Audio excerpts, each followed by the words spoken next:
امام مالک فرماتے ہیں بدعتی بندہ حضور کی امانت پر یقین نہیں رکھتا، وہ گویا اپنے عمل سے یہ ثابت کر رہا ہے حضور نے دین پورا پہنچایا نہیں، میں نے آگے پورا کیا،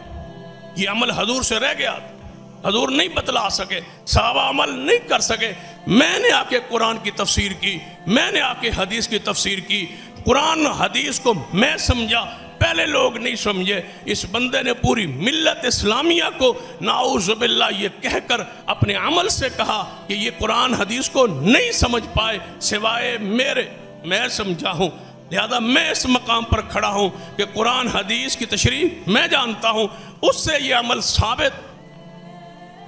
یہ حضور کی امانت پر، حضور کی ختم نبوت پر، دین کے اندر مسئلہ بیان کرنا تو نبی کا درجہ ہے، نبوت کا خاصہ ہے۔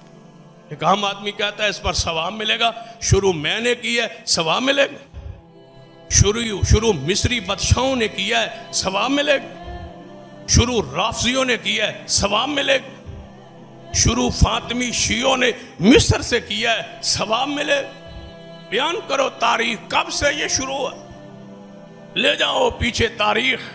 نماز کی تاریخ حضور تک جاتی ہے، روزے کی تاریخ حضور تک جاتی ہے، سارے اعمال دین کی تاریخ حضور تک پہنچتی ہے، اس عمل کی تاریخ شروع کرو آج سے کہاں تک جاتی ہے۔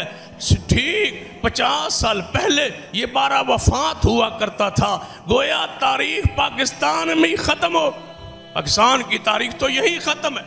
مورخین نے سب سے زیادہ مصر کے فاطمی شیعوں تک اس بات کو لے گئے کہ انہوں نے اس کو شروع کیا۔